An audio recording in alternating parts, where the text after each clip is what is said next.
Baon ang karanasan sa pagtulong sa rescue efforts ng yanigin ng Turkey at Syria ng 7.8 magnitude na lindol noong 2023. Ngayon, masusubok muli ang kakayahan ng Philippine Interagency Humanitarian Contingent sa bagong hamong kanilang susuungin sa pagtulong sa mga nabiktima ng lindol sa Myanmar. Umaasa silang marami pa silang maisasalbang buhay. Kilalanin natin ang ilan sa kanila sa Civil Defense in Action report na ito.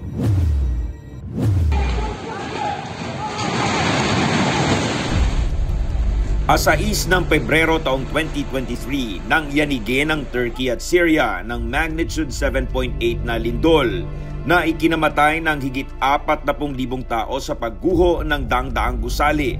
Ito ang isa sa itinuturing na deadliest natural hazards na tumama sa Turkey. At tulad ng maraming bansang nagpaabot ng tulong sa Turkey at Syria, isa ang Pilipinas sa kagyat na tumugon upang tumulong sa search, rescue, and retrieval operation. Kinilala ng Turkish government ang tulong ng Philippine Interagency Humanitarian Contingent sa search and rescue effort at ginawaran ng medalya ang 82-member team. At ngayon, bahagi rin sila ng 89-man Philippine Interagency Humanitarian Contingent na tumulak na ng Myanmar para tumulong na makahanap ng mga survivor sa mga nawasak na gusali at kabahayan. Tulad ng nauna, si Lieutenant Colonel Erwin Diploma ng Philippine Air Force ang mamumuno sa Philippine Contingent. Honor and privilege po para mag-lead ng ating humanitarian contingent. We assure po na we will do our best para matulungan po natin yung mga nangailangan doon sa bansang Myanmar. Nag-accept din po tayo ng mga tulong, especially pagka na-struck po tayo ng mga disaster coming from other country. And this time po, with the Philippine Interagency Humanitarian Contingent, tayo naman po yung tutulong doon sa mga, hindi lang po sa kababayan natin sa Myanmar, especially din po doon sa mga populace na naapektuhan po na itong nangyaring lindol. Ayon kay Diploma, baon nila sa Myanmar ang mga kasanayang natutunan nila sa deployment sa Turkey at Syria. Second time around, malaking tulong po yun sa amin na madadala po namin yung mga best practices and lessons learned namin during our Turkey deployment and hoping for sa success ng ating operation to provide search and rescue operations. Meron po tayong capability for technical search, meron po tayong mga technical equipment, and together with our experienced rescuers, and meron din tayong technical know-how and meron po tayong technical capability for searching with the light detectors so we can help for those who are trapped, possible collapse for the collapse structure. And meron din po capability yung PEMAT natin, which is represented by our Department of Health, composed of doctors and nurses and other medical aides. So magpo-provide din po sila ng medical assistance. Yung MMDA po, yung ating Armed Forces of the Philippines, MMDA, Bureau of Fire Protection, and yung DNR will be performing urban search and rescue operations. Isa si Civil Defense Officer Neil Patrick Mamaklay sa kasama sa Philippine Contingent. Anya, una na siyang nakasama sa humanitarian mission noon sa Turkey. Ito pong particular na international humanitarian mission po na ito ay also in also in the leadership po ng ASEAN.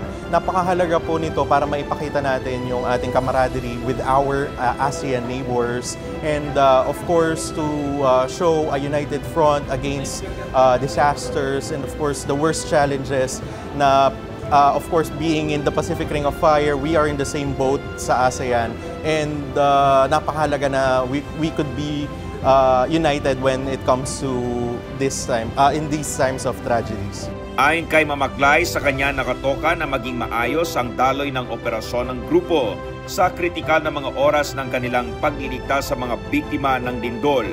Napaka-crucial po ng role ng OCD, ng Office of Civil Defense sa coordination po. Bali tayo po talaga yung parang nagiging sentro ng lahat ng mga ahensya sa pagpaplano po nito. Tayo po yung talagang nag-initiate na magkaroon din po ng international deployment. Isa po tayo sa mga nag-initiate talaga nitong endeavor na ito.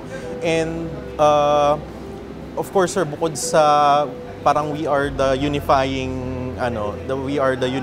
agency sa kanila, tayo din po yung nag-oversee noong logistics ng lahat. tayo po yung nag-set up nitong ng harmonization po ng cargo, ng personnel, lahat po talaga from the start up until magtapos po itong deployment, nandun po ang OCD, nakasuporta po sa ating mga ahensya. At sa kabila ng peligrong maaring kaharapin ng humanitarian aid team, prioridad pa rin ito ang search and rescue operation. Pero isa sa alang-alang pa rin ang kaligtasan ng ating mga rescuer. Nagkaroon po tayo ng security assessment prior to deployment. So isa po yung sa mga consideration natin to ensure na safely natin ma-perform yung ating duty. May mga technical know-how na po tayo, may mga technical training na po tayo, at karamihan din po natin dito is may mga experience na rin po.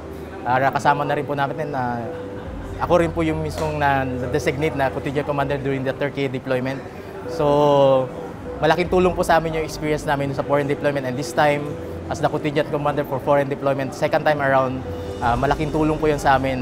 Gugugulin ng Philippine contingent ang buong lakas nila sa 2 linggong pamamalagi nila sa Myanmar. Papasalamat po kayo sa suporta at hiniling po namin ang inyong dasal para po sa success ng aming operation dito sa 7.5 Myanmar earthquake operation. Opo, wala po makakatulong sa amin kundi yung dasal, lalo po yung suporta ng ating mga, especially mga pamilya po natin, ang mga mamayang Pilipino, para ma-boost po yung aming moral. Priceless po yun at iba po yung fulfillment pag once nakatulong ka sa ating mga kapwa. We do place all of our lives at risk din po with the political context that Myanmar has, and of course the disaster area nga po yung pupuntahan namin. Lahat po ito is in the name of service, and yung fulfillment po in terms of in terms of the soul ay talagang hindi ko po maipaliwanag din. Ayun po, na nakatulong ako sa tao, ganun po. Kahit sometimes po medyo hindi po maganda yung nagiging kinakalabasan, ang nakukuha na lang po ay sadly po namatay na, at least nakakapagbigay pa rin po tayo ng closure sa families. Yun po yung isa sa mga silver linings din po. Sa ating pong mga kababayan, amin pong hinihiling na sana ipagdasal niyo po yung team, and of course ipanalangin po natin na magkaroon ng fruitful parang end yung aming lahat ng paghihirap, lahat ng preparasyon, lahat ng kawalan ng tulog, at syempre po pagsasakripisyo ng team ng mga search and rescue, and of course ng ating mga field doctors and nurses na pupunta sa Myanmar. And sana po patuloy po ninyo kaming suportahan.